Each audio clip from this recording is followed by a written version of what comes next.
I stood near the back, champagne untouched, as my daughter introduced everyone at the gala, except me. Her voice rang out across crystal and applause, naming donors, dignitaries, even childhood friends, just not her mother. I smiled anyway, smiled through the cameras, the speeches, the polite avoidance. And when it was over, I walked out without a scene. She thought silence meant surrender. It didn't. It meant the will was already signed, and this time, the only name that mattered was mine. Before we begin, may I ask, where in this big, beautiful world are you listening from? It's always a quiet honor to know who's sharing this space. Drop it in the comments, and don't forget to subscribe. Charity Gala in Victoria's downtown mansion. The chandeliers in Victoria Langford's ballroom glittered like ice under candlelight, refracting warmth that never quite touched the room's core. Waiters in white gloves glided through clusters of guests, balancing trays of flutes filled with champagne as soft jazz curled around marble columns. The house, 4 stories of pre-war stone and new money ambition, looked like it had been carved from entitlement itself. Victoria stood at the top of the grand staircase, her crimson gown cut sharp at the shoulders. Like armor, she smiled for the crowd, a subtle, curated gesture that never quite reached her eyes. "Darlings," she purred, drawing murmurs of admiration as if her voice itself were vintage. Her eyes scanned the room until they landed on her. Elaine Hayes stepped through the carved oak doors, hair swept into a low chignon, her black silk dress whispering against the polished floor. No diamonds, no flashy entrance, just a glimmer of something that made people turn and wonder how they knew her. A few of the older guests stiffened. The younger ones looked curious. Victoria's mouth twitched, but she didn't move. She turned slightly, graciously greeting the district judge and his wife, offering them her cheek as if Elaine's presence were a mild breeze rather than a ghost walking in from the past. Elaine smiled politely at a passing server, declining the champagne. Her heels tapped gently as she stepped further into the room. She caught David's eye across the crowd. Tall, still handsome in a weary way. His suit well fitted, but his posture betraying a discomfort he couldn't quite shake. He gave her an awkward half-smile. She nodded in return. Nothing more. "Grandma," Lydia whispered, tugging gently at Elaine's arm. "This is wrong." Elaine didn't respond right away. She looked up toward the balcony where Victoria now posed with her crystal glass, her perfectly trained voice rising above the gentle din. "Tonight we honor resilience, vision, and the transformative power of art. Applause. We are humbled to accept an extraordinary donation to our family foundation, an original painting from the Hensley School era. We are told the donor prefers to remain anonymous."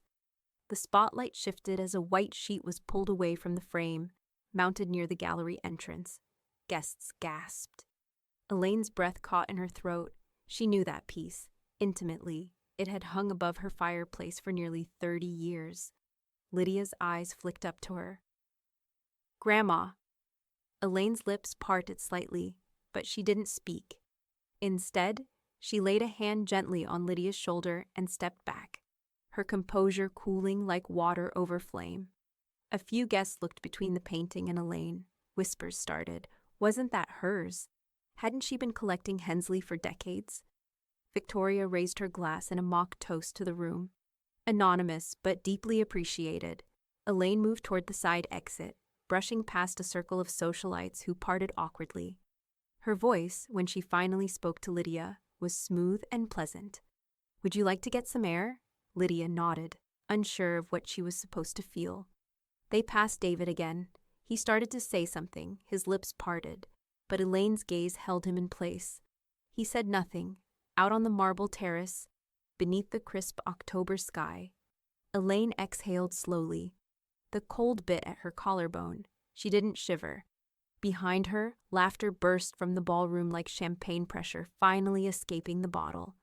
Victoria was basking. The painting, her painting, was being devoured by a crowd that didn't know its real story, or had chosen to forget it. Lydia folded her arms, hugging herself. She knew exactly what she was doing. Elaine looked down at the distant city lights.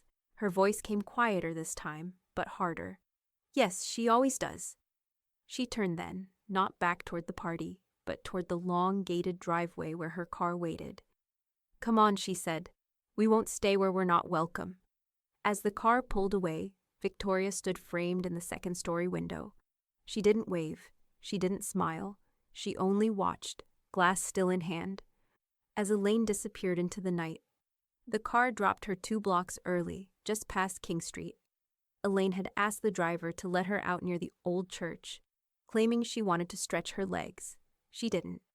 But something in her needed the silence of Charleston's brick-lined sidewalks, the hush of Spanish moss hanging low over gas lamps. Her heels clicked a steady rhythm as she walked past shuttered antique stores and sleeping cafes. The air smelled faintly of salt water and jasmine, the night cool enough to make her wrap her shawl tighter around her shoulders. Every step peeled back a layer of composure. Not rage, not grief, something colder. At the corner of Pitt and Vanderhorst, she stopped in front of a tiny cafe she used to frequent with Margaret Tillman before the cancer took her. The lights were off, but a single bulb burned above the service counter inside. Someone had left the door ajar, probably an overworked college kid forgetting the lock. Elaine stepped in quietly. No one called out. She didn't need coffee. She needed something to hold, a way to begin. She found a ballpoint pen near the register, then napkins, thick linen ones from the table bin. She sat at a two-top near the window, pulled the first napkin close, and started writing in small, controlled script. Names, faces, reactions. District Judge Hollings shifted when the sheet dropped. Cassandra Brown looked from painting to me, whispered something. David didn't deny it, just looked tired. She paused, the pen hovering, then started a second napkin. Victoria. Anonymous but deeply appreciated. Elaine underlined the word anonymous 3 times. She didn't flinch at the memory now. She dissected it. The third napkin was for timestamps. 7:12 arrival, 7:26 unveiling, 7:48 exit. Her handwriting remained elegant, even as her thoughts sharpened. Her phone buzzed against her purse. Marjorie's name lit the screen. Elaine answered. Still awake? Barely. I figured you'd call. Marjorie's voice was warm but bracing, like the friend who always handed you the hard truth before the hug. Elaine didn't waste time. I'm updating my paperwork tomorrow. A pause. Victoria? She publicly claimed my painting, through the foundation, labeled it anonymous, as if I'd gone senile, and mailed it in with a bow. Her voice stayed calm, chillingly so. She wants your collection declared part of the family trust. I know, and if I die without rewriting the language, she'll succeed. You want me there? No, I need you clear-headed, not furious. We'll meet at Odell and Ramsey at 10. Another pause. This means it's starting, doesn't it? Elaine's fingers pressed the napkin flat. It's already started. I'm just catching up. After she hung up, her phone buzzed again. A text. Lydia. I'm sorry about Mom. You didn't deserve that. None of it. Elaine stared at the message for a long moment, then typed slowly. Elaine. Don't worry, sweetheart. I'm documenting, not arguing. She added a period, then deleted it, then added it back. She placed the folded napkins inside her purse, like receipts. Evidence, nothing dramatic, just the first step in a long walk back toward truth.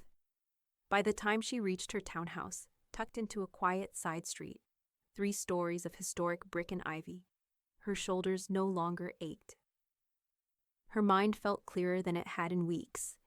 Inside, the air smelled like beeswax and cedar, the kind of house where secrets didn't creak. They slept quietly until summoned. Elaine turned off the alarm, slipped off her shoes, and walked barefoot into the study. She flicked on the brass desk lamp. The light was soft, honeyed, brushing against leather-bound volumes and framed photographs that hadn't been updated in over a decade. Behind the lower bookshelf, she pressed a carved wooden panel. It clicked. A hidden safe, nestled between insulation and old plaster. She entered the code with hands that did not tremble. The door opened with a soft, mechanical sigh. Inside lay a stack of papers held together by a gold clip, her current will, last revised 5 years ago, when trust still existed in her bloodline. And beneath that, a sealed envelope. Faded, yellowing, her mother's handwriting still sharp across the front. Not to be opened unless. Elaine took both out and laid them on the desk. The next morning, the house was quiet except for the ticking of the kitchen clock and the faint hiss of the espresso machine. Elaine didn't wait for sunrise. Her eyes had opened at 5:30 sharp, her mind already cataloging next steps. She placed the untouched espresso beside her laptop and opened her email first, then the gallery site Victoria's PR team had proudly announced last week. LangfordFamilyFoundation.org. A digital scrapbook of curated perfection. It loaded slowly. A slideshow banner looped across the screen. Victoria, in her crimson gown, head thrown back in laughter. Victoria at the podium. Victoria beside the painting, her painting. Elaine didn't blink. She right-clicked. Save image as. Over and over again, she saved every photo, every caption. The guest shots, the group toasts, the posed family moments carefully framed to crop her out. 32 photos in total. She slowed when she reached one near the bottom, an overexposed shot of Victoria on the balcony, champagne in hand, the crowd clapping below. The caption read, "Family first, always." Elaine snorted softly. She clicked save. Just then, her phone buzzed across the marble counter. Marjorie, FaceTime. Elaine accepted.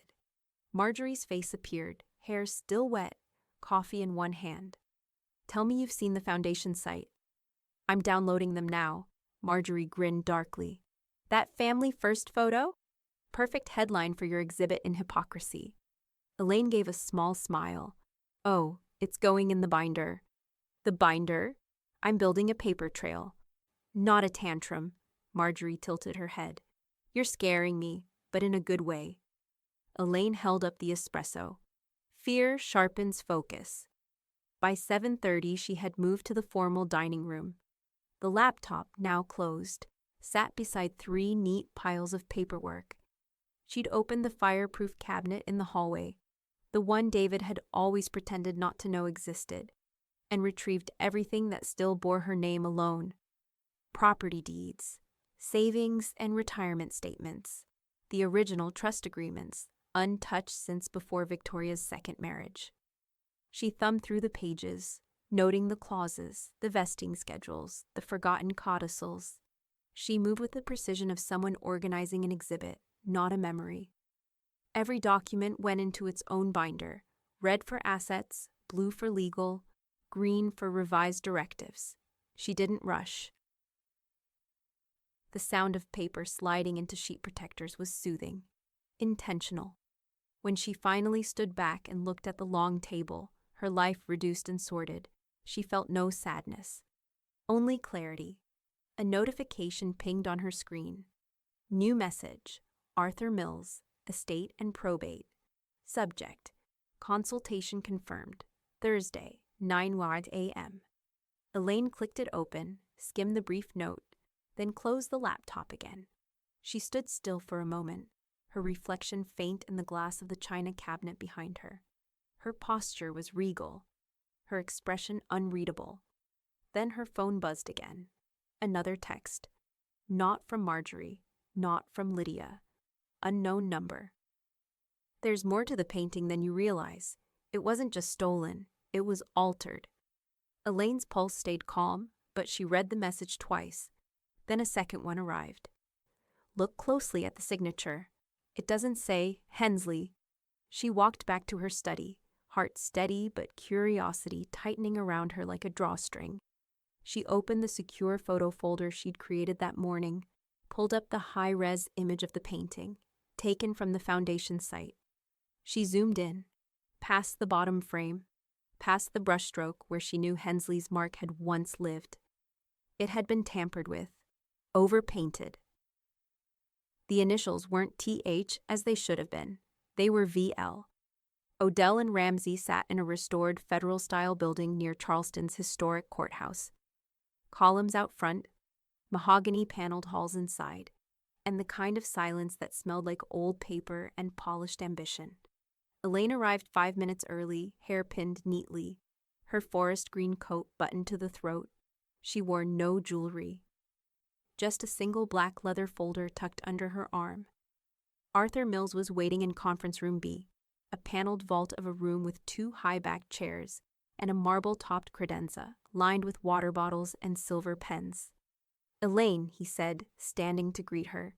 "You look like a verdict." She offered a tight smile. "I feel like one." He gestured for her to sit. "Let's begin." She handed him the binder first. "You'll find account summaries, updated property titles, and the original trust documents. I've highlighted all the clauses that need dissolving or redrafting." Arthur whistled softly as he flipped through the tabs. "Your organization puts my paralegals to shame." Elaine didn't react. "I've had decades to learn where everything is and who I don't want finding it." Arthur sat back, glancing at her over his glasses. "You want to cut Victoria out." "No." She folded her hands on the table. "I want to cut the illusion that she ever earned what she's been handed." He considered that, then opened a legal pad. "Let's walk through what's active." He listed them aloud as he reviewed her assets. "Your home, fully paid, no secondary lien. 2 pensions, yours from the Arts Council, and Thomas's old railroad union account. Investment portfolio across 2 firms, Roth IRA. A vintage collection insured separately, current value assessed at 7 figures. "And the family trust?" she asked. Arthur nodded. "Still active. Your sole trustee, but the current version distributes all assets equally between Victoria and Lydia." Elaine leaned forward. "That stops today." Arthur waited. "Everything Victoria touched came from me," she said, voice steady. "She inherited my time, my money, my connections, and she turned it into performance, vanity, theft." Arthur didn't ask for proof. He'd known Elaine too long. "And Lydia?" "She gets a portion. Nothing excessive, but enough to show I never stopped believing she could do better." Arthur tapped his pen. "Percentage?" 15. The rest goes into a charitable education fund. Low-income scholarships. Full academic discretion." He paused. "You're sure you want to name the fund after yourself?" "No," Elaine said. "Name it after Margaret Tillman." Arthur's eyebrows lifted. "Your friend?" "She taught public school for 43 years. Never once asked to be thanked." He gave a slow nod. "Writing it down. And how do you want this structured?" "A living trust," she said, "uncontested. Fully shielded from probate." Arthur flipped a page in the binder, scanning. "I'll need a witness for your signature." "She's downstairs." A moment later, Marjorie swept into the room wearing a navy blazer and an expression that said she didn't plan to smile unless someone really earned it. She walked straight to Elaine, gave her hand a squeeze, and said to Arthur, "Let's make it airtight." Elaine passed her the pen. Arthur opened the draft documents, each printed on ivory stock with blank signature lines. Marjorie signed swiftly, on 3 pages as witness, 1 as secondary notary. Arthur reviewed the full file one last time, pressing the pages into a legal folder, his fingers slow and certain. "This," he said finally, "will be unbreakable." Elaine let out a breath she hadn't realized she was holding. Not relief, resolution. Arthur stood and offered her a sealed copy. "I'll have the originals filed by end of day." Marjorie took it, tucking it under her arm like a prize. They walked out into the crisp Charleston sun. A breeze lifted the hem of Elaine's coat as she paused on the steps, looking out toward the square. People passed without knowing what had just happened upstairs. But something had shifted. Not loud, not dramatic, but permanent. The pen glided across the final page with the calm of someone who had already grieved what she was letting go. Elaine paused only once, at the line where her signature severed the last thread between Victoria and the inheritance she'd spent decades believing was hers by birthright. The paper didn't tremble. Neither did her hand. Arthur sat across from her, watching in his quiet, courtroom-still way. "Initial here as well," he said, tapping beside the clause that removed David Langford as successor trustee. She obliged, one stroke at a time, slow, permanent. "Not just Victoria," she murmured. "Everything they built together, every lie they told as a couple, removed." Arthur nodded, flipping to the next tab. "As requested, both are now legally excluded from any claim to the trust, the residual estate, or the endowment assets. Any challenge will be thrown out under South Carolina statute." He turned the final page and placed the packet squarely in front of her. Elaine pressed the pen to paper one last time. Elaine Margaret Hayes, full name, full measure. "Done," she said softly. Arthur slid the documents into a heavy envelope, embossed and sealed. "This version will go directly to the clerk's office today. Your personal copy is here," he added, placing a second set, 3 inches thick, into a flat leather case. "And Lydia?" she asked, not lifting her eyes.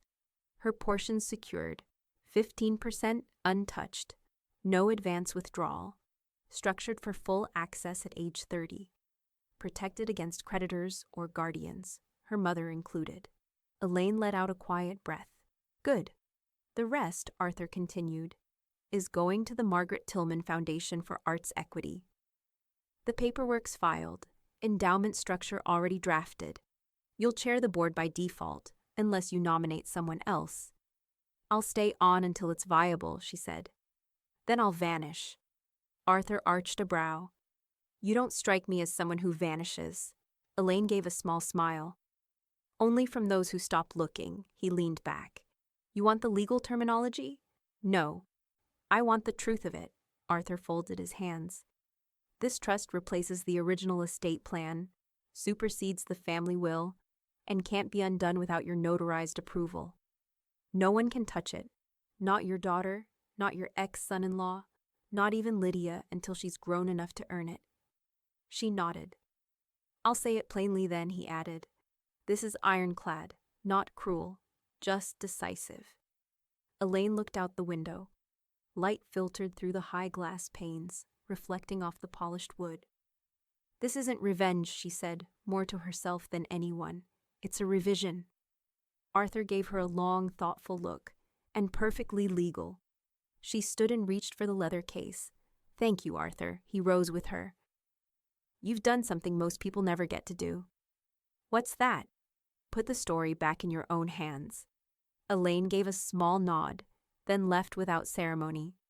The bank was 3 blocks from Odell and Ramsey, tucked into a newer building with steel framing and a digital signboard that ticked out temperature and interest rates. She walked there in silence, her heels clicking across flagstone, as city life unfolded around her.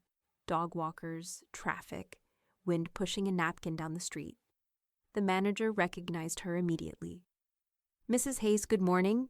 Do you need access to your safe deposit box?" "Yes."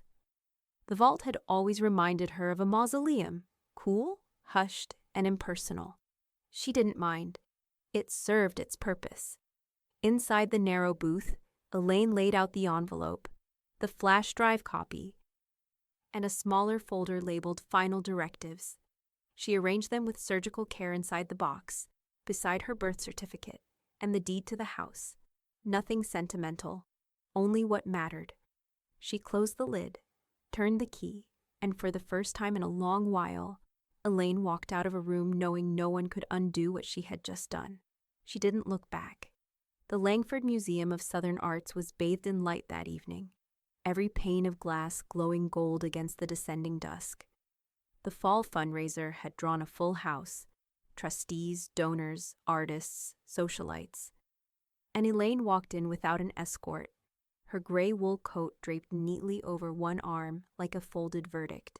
No press, no fanfare, just quiet purpose. Inside, she was greeted by soft violin music and the scent of white lilies. Champagne flutes danced in and out of hands. The crowd buzzed, polite and practiced, clustered beneath a new banner that arched across the museum's east wing. The Porter Family Wing for Emerging Artists. Elaine stepped lightly across the marble floor, nodding to one or two old acquaintances, but stopping for no one. She found her seat along the back wall, tucked behind a cluster of junior curators, and a man from the Regional Arts Council, who was already on his third glass of Prosecco. Up front, the director, Laura Grayson, impeccably tailored and lacquered with Charleston polish, stepped behind the podium. "Thank you all for joining us tonight," she began, smiling into the lights. "We are thrilled to announce the opening of our new Youth Artist Residency program, made possible through a generous contribution from a very special patron." Victoria stood just left of the dais, hands clasped, lips slightly parted. She wore a navy dress that shimmered just enough, poised for applause, ready for credit. She didn't see it coming.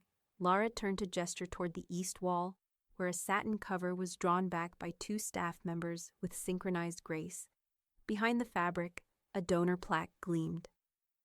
The Margaret Tillman Endowment for Arts Equity, established by the Porter Family Fund. Donor, Elaine Margaret Hayes. There was a moment, brief, invisible to most, when Victoria's breath hitched, a twitch at the corner of her eye. Her fingers unclasped, then clasped again, tighter this time. Whispers began immediately. Someone leaned in toward the woman beside them. "Isn't that her mother? Elaine Hayes? I thought Victoria created the fund." Elaine remained seated, hands folded neatly in her lap. She met no one's gaze, simply absorbing the moment like a curator watching visitors finally understand a painting's true composition. Laura continued as if nothing had changed.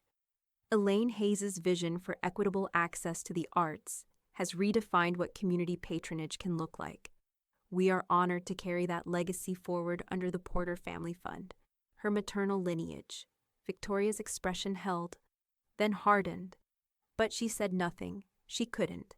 Not without confirming what the entire room was now beginning to suspect, that the matriarch she'd tried to erase had returned. Not with anger, but with authorship. Elaine rose during the applause, calmly, quietly. She shook Laura's hand, offered a gracious nod to one or two startled guests who suddenly remembered her name, and then, as if she had simply fulfilled an RSVP obligation, she turned and walked out before anyone could intercept her. Outside, the night air had cooled. A breeze lifted her coat slightly as she stepped down the limestone steps. The lights of the museum glowed behind her like an expensive mirage. Marjorie was waiting across the street, leaning against the passenger door of her Volvo, arms crossed. "You really didn't want to stay for the wine and whispering?" Elaine smiled faintly. No interest in clinking glasses over something they barely understand. Marjorie opened the door for her. "That wasn't a scene, you know." Elaine slid in, her posture relaxed, gaze still forward. "No," Marjorie grinned. "It was a damn exhibit. And you curated every inch of it." Elaine didn't reply, but as the car pulled away from the museum, Victoria remained at the top of the steps, still smiling, but no longer blinking. The guests around her moved on, sipping, laughing, posing for photos. Only Victoria stood frozen, framed by a plaque she hadn't anticipated, and a name she couldn't delete. Arthur Mills called early, too early. "Elaine," he said, his voice already in courtroom cadence. "You might want to sit down before you read your email." She didn't. She was already standing at her kitchen counter, coffee cooling beside her laptop. "What has she done?" "She's filed a contest petition," Arthur replied.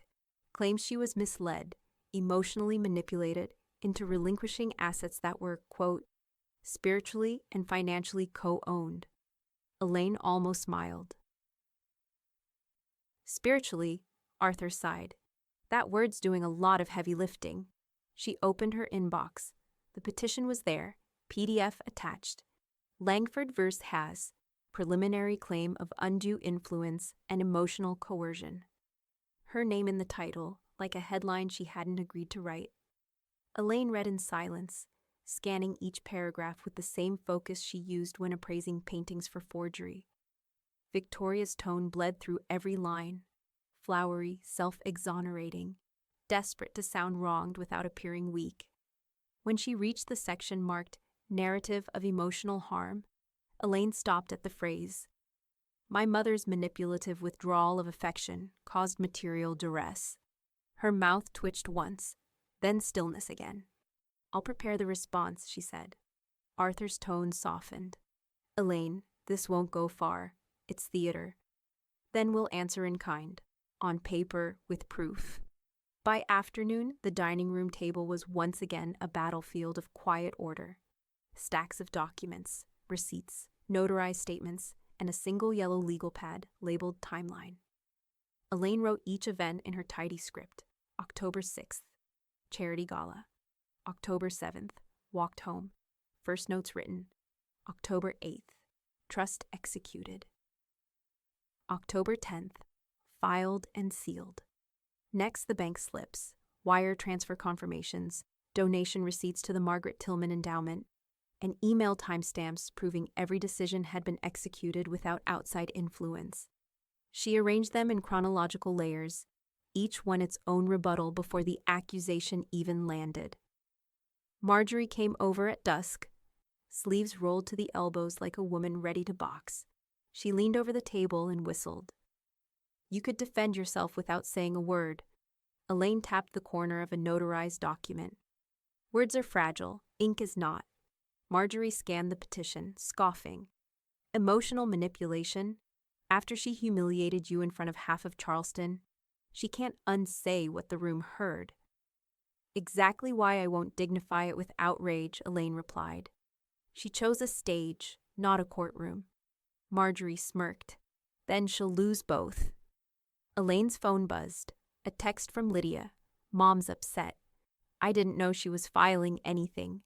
I told Arthur what I saw that night. I told the truth." Elaine read it twice, then tucked the phone face down beside her notes. Lydia gave a witness statement, she said quietly. Arthur confirmed it 2 hours later in an email. Lydia's account was precise. The public insult, the anonymity claim, the stolen paintings display. Her statement ended with a single line that made Arthur call it the nail in the coffin. "My grandmother did not manipulate anyone that night. She was the only person who stayed calm." 2 mornings later, Arthur stood before the clerk's counter at the Charleston County Courthouse, his briefcase heavy with evidence. He filed the response motion, his signature bold beneath the words, "Motion to dismiss, lack of merit." He called Elaine afterward. "It's submitted," he said. "We'll have a preliminary review within the week. And Victoria? She'll get served by end of day." Arthur hesitated, then added, "The judge has already scheduled a preliminary hearing. He's old school. He hates family squabbles parading as litigation. I'd bet my license this won't make it past first arguments." Elaine looked out her study window, the autumn light cutting across the brass lamp, the papers, the calm geometry of a woman who no longer flinched. "Bet it anyway," she said. "She's always underestimated me." Arthur chuckled softly. "Then let's make sure she never does again." That evening, Elaine filed every document away in her cabinet, one labeled folder at a time. When she reached the last one, Langford Contest, dismissed pending, she paused before closing the drawer. The night air pressed against the window, faint and cool. Somewhere, a wind chime moved. Elaine pressed the folder into place. Then, almost absently, she whispered, "Let her try." And the latch clicked shut like a final word. The offer came by courier, thick cream envelope, embossed logo, expensive enough to scream civility while smelling faintly of fear. Elaine opened it with the same silver letter opener she'd used for 2 decades. She sat at her kitchen table, steam rising from her teacup, and read the proposed terms slowly, twice. At the center of it all, buried like a splinter between paragraphs of amicable resolution, and in the interest of family dignity, was the clause that made her pause. All case documents, statements, and supporting exhibits to remain sealed in perpetuity. A silence clause. Arthur called not long after. "I assume you've seen the draft." Elaine didn't answer immediately. She folded the paper back into its envelope, smoothing the edge. She wants the file buried, she said finally. Scrubbed like it never happened. She's not just afraid of losing, Arthur replied. She's afraid of people seeing how she lost. Elaine stood, crossed to the fireplace, and stared at the faint reflection of herself in the glass. Privacy protects her, not me. Agreed, he said. But it's your choice. I can negotiate an amendment, partial redaction. No, Arthur paused. You want an open hearing? I want a public record, Elaine said. No redactions, no sealed transcripts. If she insists on dragging her shame into court, I won't be the one to hide it. Arthur's voice grew quiet. Then I'll file the motion first thing tomorrow. By Friday morning, Charleston was humming. Not with headlines, yet, but with curated whispers. A private legal dispute always grew its own roots. Quiet emails between foundation donors, text threads passed over brunch tables, and side-eyes at the club that lasted just a beat too long. Word had gotten out, not just that Victoria had contested her mother's estate, but that Elaine had refused the privacy clause. And something shifted. First, it was a withdrawal. A pair of board members stepping down to focus on family. Then a longtime benefactor pulling out of the Langford Foundation's winter gala. Small fractures in the polished facade, quiet but widening. At the museum, 2 junior curators were overheard quoting lines from Elaine's donor plaque. Her maternal lineage, one whispered, eyes wide. That was intentional. By the following week, Marjorie stopped by with a folded note in her coat pocket. From Regina Murray, she said, handing it over. You haven't heard her name in a while, have you? Elaine opened the note. It was handwritten, short. Elaine, some of us always knew you were the one holding the frame steady. Sorry it took me this long to say it. Regina. Elaine folded the note and placed it beside her ledger without comment. Lydia began coming by in the evenings. She never called first. She'd just appear at the gate, hoodie pulled tight, earbuds looped around her neck. Elaine always had the porch light on, always opened the door before Lydia even knocked. They didn't talk much at first, just tea, a chessboard between them. Lydia learning the slow rhythm of her grandmother's game, never aggressive, always precise. On the 4th night, Lydia looked up mid-match. She says you're making her look crazy. Elaine moved her rook forward. She made herself look dishonest. There's a difference. She's unraveling. She's being seen. It only feels like unraveling when the mask starts to slip. Lydia didn't speak again for the rest of the match. Elaine didn't press. The truth had its own pace. So did loss. Monday morning, Arthur stood in front of the courthouse again. Same briefcase, same jacket, but a very different motion in hand. Request for open hearing and full public record filed. Hayes versus Langford. Petition to dismiss, contested. The judge's clerk stamped the top corner without fanfare, but Arthur knew what it meant. It meant the doors wouldn't close. It meant witnesses would speak under oath. It meant no more erasing names from plaques or rewriting intentions after the fact. When he called Elaine to confirm, she only said 3 words. Good, let them listen. By midweek, the local arts newsletter ran a sidebar column under the headline, Who Really Funded Charleston's Newest Wing? A matriarch, a daughter, a dispute that won't stay silent. Underneath, a black and white photo of Elaine, taken years ago at a benefit gala, smiling in a quiet, steady way that no longer needed to explain itself. The courtroom was smaller than Elaine expected. No grand balconies or paneled drama. Just a modest space with beige walls, dull lighting, and the hum of a faulty ceiling vent. But the tension in the room was theater enough. Elaine sat straight in the witness chair, her hands folded in her lap. No fidgeting, no notes. Just her, the judge, and the truth she'd rehearsed every day without needing to. Judge Henry Costas, a silver-haired man known for his intolerance of dramatics, adjusted his glasses and looked directly at her. Mrs. Hayes, can you walk me through the key dates and transactions involved in the trust revision? Elaine nodded once. October 6th, my family's charity gala.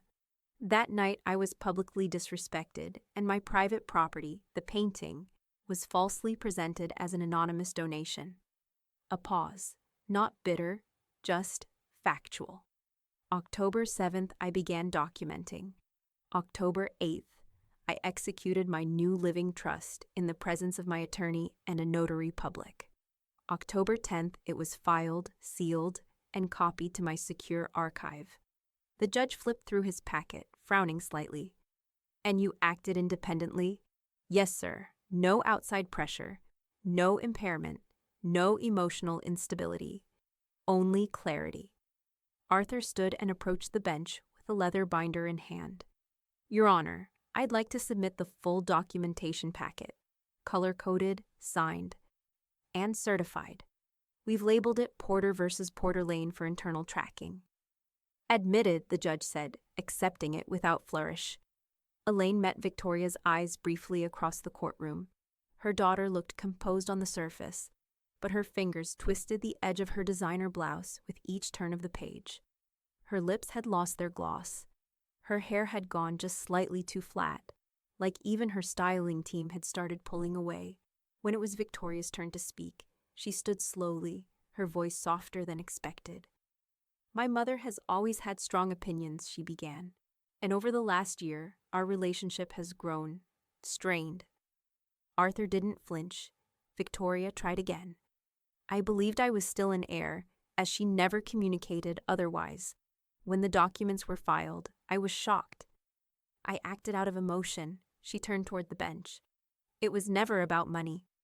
The judge peered over his glasses. "Then what was it about?" Victoria hesitated. "Legacy, family." Arthur cleared his throat. "May I, Your Honor? Proceed." He stepped forward, flipping open the binder to a printed screen cap. "Victoria at the gala. Champagne raised, captioned Family First. Miss Langford, is this your foundation's social media post from October 6th? She looked at it. "Yes." "And this painting," he clicked to the next slide, "was presented as an anonymous gift. Do you now admit it belonged to your mother?" A beat. "Yes." "Why anonymous, if not to rewrite provenance?" Victoria's voice caught. "It wasn't personal."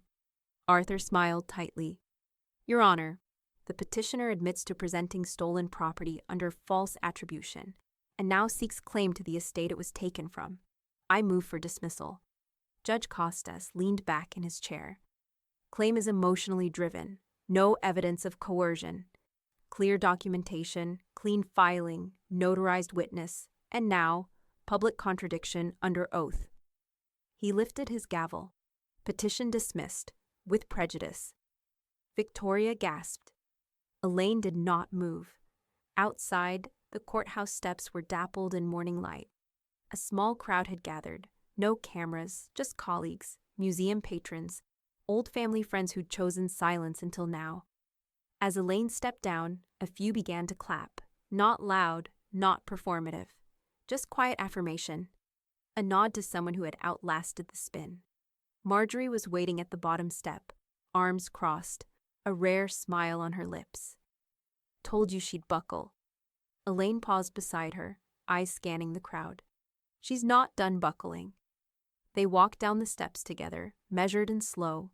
From across the square, Victoria stood half-shadowed by the pillar of the courthouse, expression unreadable, lips parted like she'd just remembered something she meant to say, but knew better than to say it now.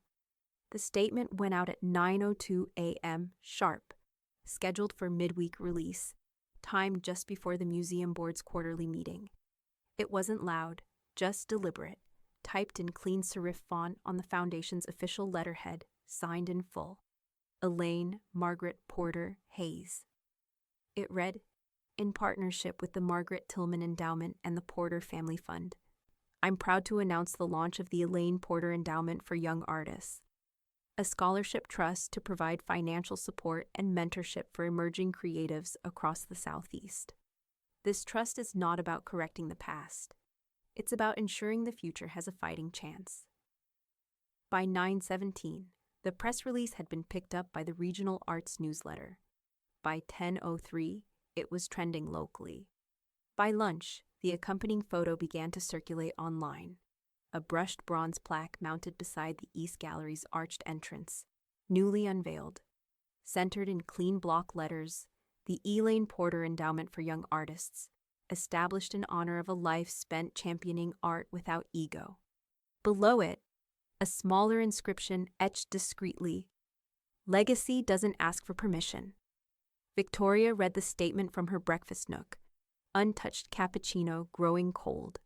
The photo glowed from her iPad, and for the first time in months, she didn't reach for her phone to control the narrative. She had no narrative left.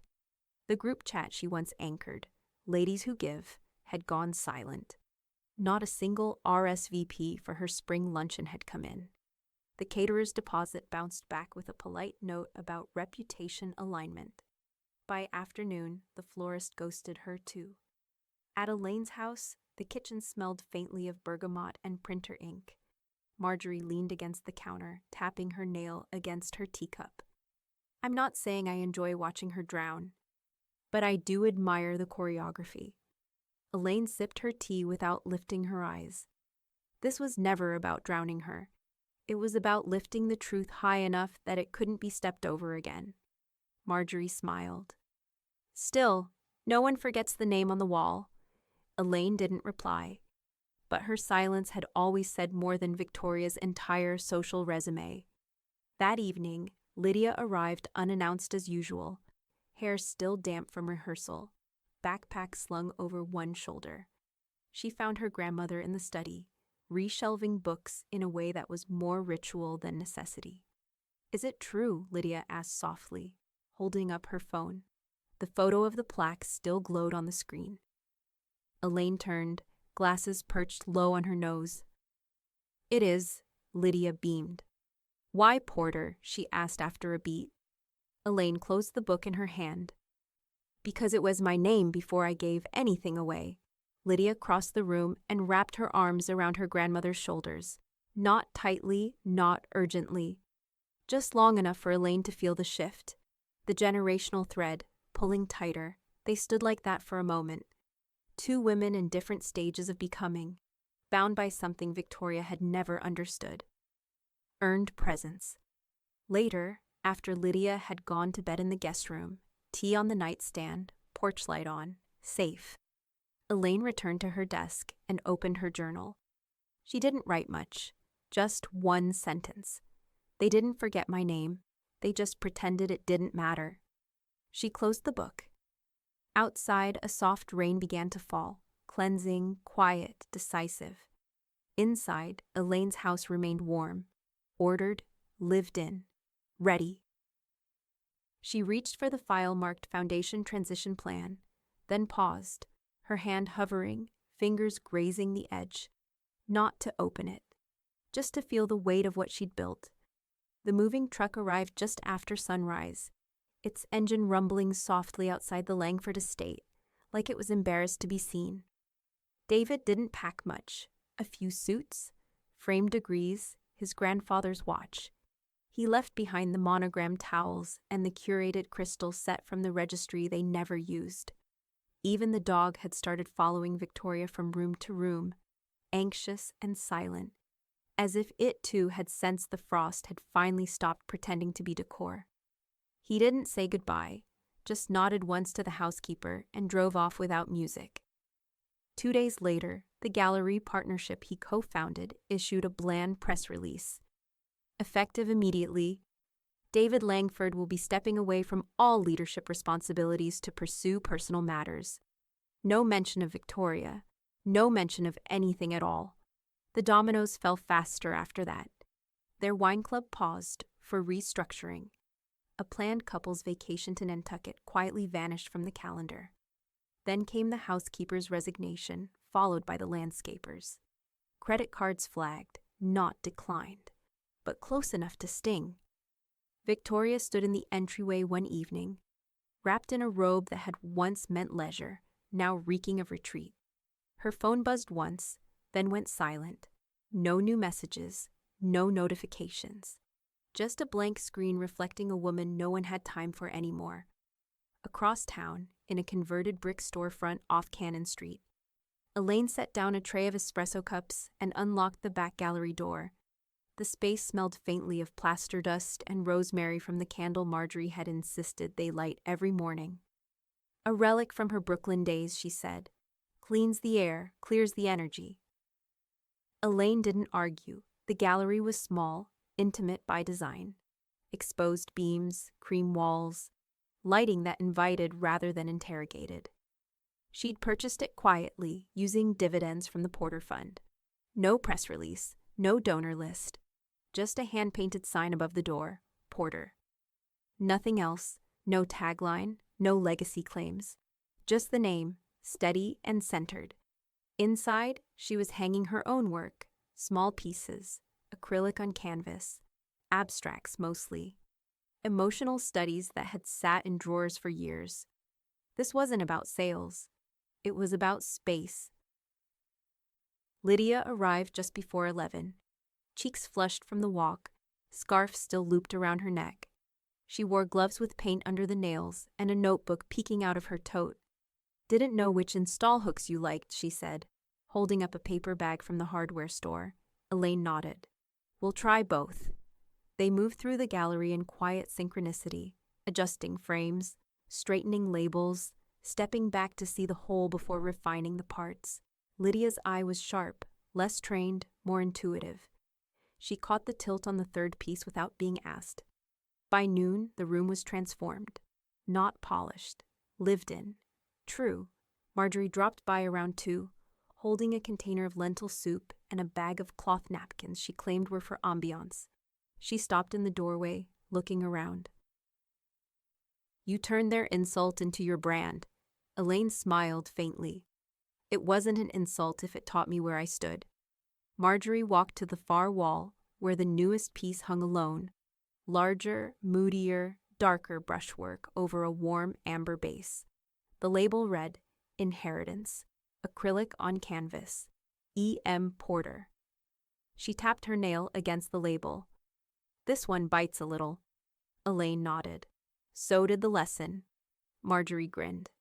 Remind me never to get on your bad side. You're not rich enough, Elaine replied. They both laughed, soft and genuine. Lydia stood a few feet away, watching them, 2 women older than the noise, rooted deeper than applause. She picked up the broom and began sweeping sawdust from the floor. Not because she had to, because it felt like home. Elaine didn't rush the reply. She read the letter 3 times. The original folded neatly in her study inbox. Cream card stock again, though less expensive this time. No embossed logo, just a signature in black ink, familiar and tentative. I hope we can put the bitterness behind us. You've made your point. I'd like to move forward, with civility, if not closeness. There was no apology, just implication. No accountability, just suggestion. Elaine slid the letter aside. She opened a new page in her cream stationery set. No letterhead, no greeting. Only a single line across the center of the page, her handwriting deliberate and spare. Inheritance is earned, not demanded. She placed the note inside a folder, along with 2 photocopies. The signed court ruling dismissing Victoria's claim, and the notarized deed assigning the Porter Fund and associated trusts. No commentary, no annotations. Just facts. Marjorie came by mid-morning, coffee in hand, catching Elaine at the kitchen counter with the envelope open. That from her? Elaine nodded. More performance. Less, Elaine said, but not less calculated. Marjorie tilted her head toward the outgoing mail pile. And that's your reply? Elaine held up the folder. This isn't a rebuttal, it's a receipt. Marjorie grinned. That's not revenge, that's bookkeeping. Elaine slipped the documents into a plain manila envelope, sealed it, and printed the courier label herself. No handwritten address, no return name, just finality. Across town, the apartment was small, rented, not owned. Modern finishes meant to distract from the fact that it overlooked a parking lot. The concierge signed for the envelope without looking twice. Victoria opened it at her kitchen island. bare except for a fruit bowl holding a single bruised lemon. She read the note twice, then read the deed, then the ruling, then nothing. She didn't cry, she didn't rage. But something inside her slipped a gear, a click downward, quiet but irreparable. She placed the folder on the counter, turned her phone over in her hand. She didn't dial, she didn't text. There was nothing to ask, and no one left to convince. That evening, Lydia sat on the gallery floor, sorting inventory cards by hand. Her phone buzzed once. Mom, you're old enough now to understand who the manipulator was. It wasn't me. Lydia stared at the screen for a long while. Then slowly, deliberately, she opened her contacts, found the number, and tapped Delete Contact. A soft chime, a brief confirmation, then peace. Back at Elaine's house, the light was soft across the hardwood, the edges of sunset painting warm streaks along the baseboards. She stood at her study window, watching the street lamps flicker on. The envelope was gone now, the books reshelved, the inbox empty. For the first time in months, the house felt quiet, not heavy, not hollow, balanced. Marjorie sat cross-legged on the rug, sipping tea and eyeing a new piece Elaine had started sketching. Just outlines for now. Charcoal and water stains on thick parchment. Still working on this one? Elaine nodded. It's not finished, but it's mine. What's it called? Elaine didn't answer right away. She ran her fingers along the curve of the paper's edge, then turned the corner slightly to read her own penciled title in the lower right corner. Entitlement, return to sender. Marjorie let out a quiet laugh. You really are your own genre. Elaine didn't laugh, but she smiled, soft, earned.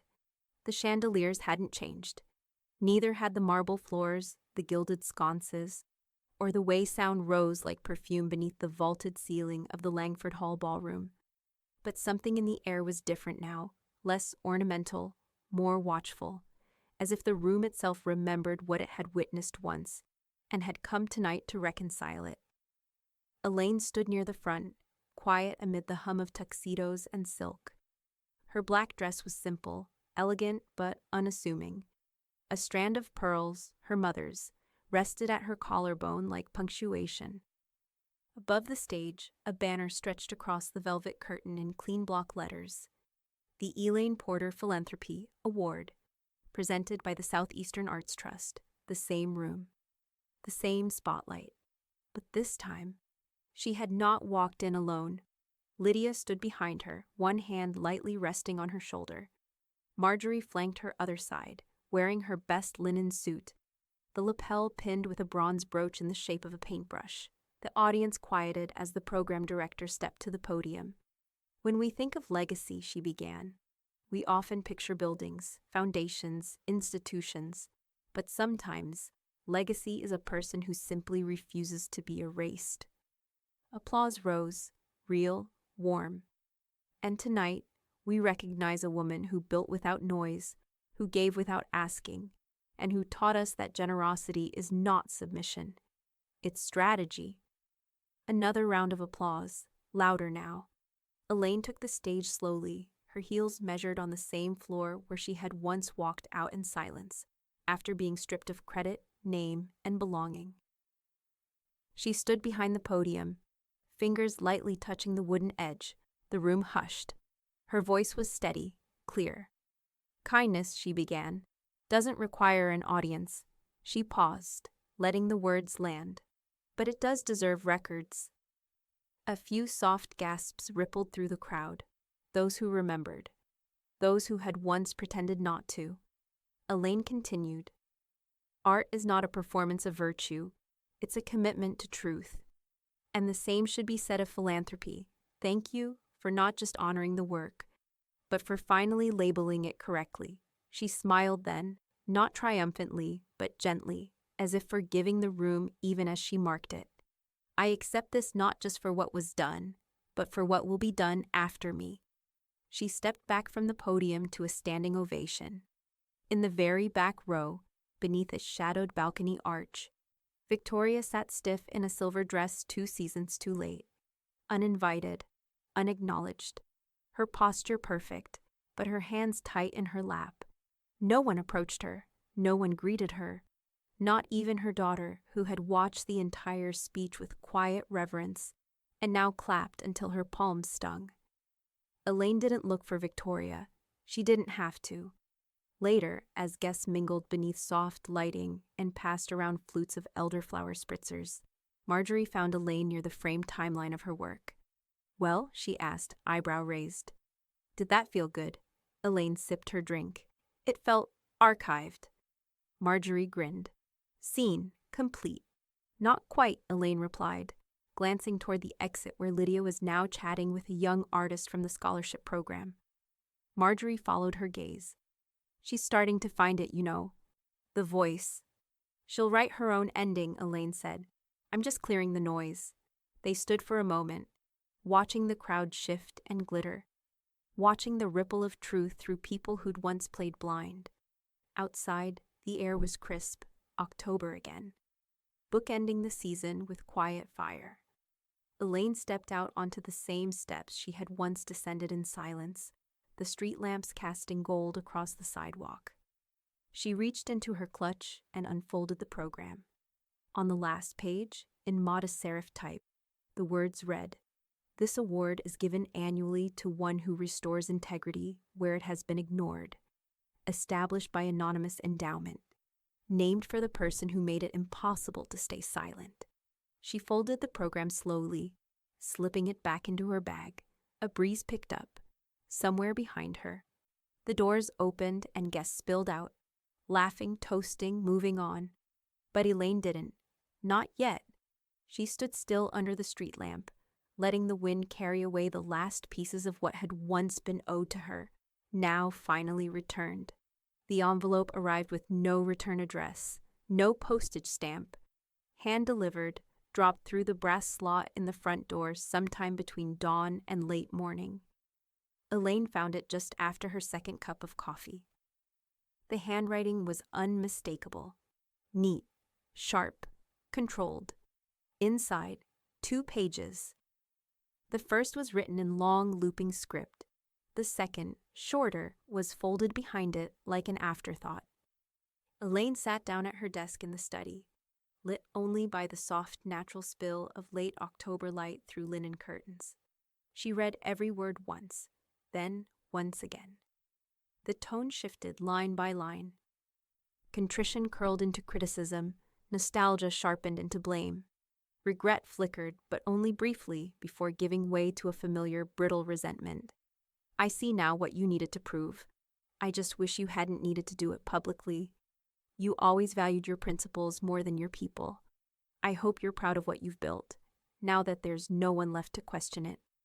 Elaine breathed slowly, folding the pages neatly along the same creases they'd arrived with. She opened the bottom drawer of her desk, shifted past the gallery's purchase receipts and endowment summaries, and pulled out a slim black folder. The label read, "Unanswered." She slid the letter inside. No reply, not from spite, from discipline. Later that afternoon, she was trimming rosemary in the back garden when she heard the front gate click open. Lydia's voice called gently from the porch. "It's just me." Elaine turned, wiping her hands on a linen cloth. "You don't have to knock anymore, you know." Lydia smiled and stepped into the garden, carrying a bunch of tulips, yellow with petals slightly curled at the edges. "I saw these and thought of you. They're not showy, but they stay upright longer than you'd think." Elaine took them carefully, breathing in their soft, peppery scent. "Sturdy. I like that." They arranged the tulips together in a glass vase, quiet in the kitchen as sunlight warmed the counters. Lydia cleared space beside the sink, while Elaine filled the vase halfway. When it was done, Lydia stood back and looked at it as if it were a sculpture. Then, softly, "We're okay now, Grandma." Elaine glanced over. Lydia's eyes were clear, her chin steady. "Everyone knows the truth," she added. Elaine smiled, not for reassurance, not for performance, but for peace. "I know," she said. They stood there for a moment, just letting the stillness stretch between them. Not tense, not heavy, just full. That evening, Marjorie dropped by with a file folder under one arm and a coffee in the other. "Tell me you're not reorganizing the art registry again," Elaine said dryly, holding the door open. "I brought you final sale sheets from the gallery," Marjorie replied, setting the folder down with a flourish. "And a quote I think you'll appreciate." Elaine raised an eyebrow. Marjorie cleared her throat, mock grand. "Justice never needs noise, just paperwork." Elaine laughed. "That sounds like something you'd have printed on a tea towel." Marjorie tapped the side of the file. "Don't tempt me. Christmas is coming." They sat on the back patio as dusk settled in, watching the wind rustle through the garden beds and the last of the season's leaves spiral toward the stone path. The vase of tulips sat in the window behind them, glowing faintly in the fading light. Elaine leaned back in her chair, hands folded in her lap. Everything that needed to be said had been filed, spoken, planted, archived. Not forgotten, just settled. The gallery smelled of varnish and old wood polish, with just a hint of the rosemary candle Marjorie insisted on lighting every morning. Elaine stepped inside slowly, cane in one hand. Gloved fingers curled gently around its carved handle. She didn't need the cane, not entirely, but it helped, and it made a certain kind of statement. She walked past the front desk, nodding at the young assistant who stood quickly, eager but hushed. On the far wall, beneath a gallery spotlight and the reverent hush of a Tuesday morning, the new plaque gleamed, Elaine Porter Endowment for Young Artists. Founded on the principle that silence is not the same as absence. The brass was brushed, the lettering cut clean and elegant.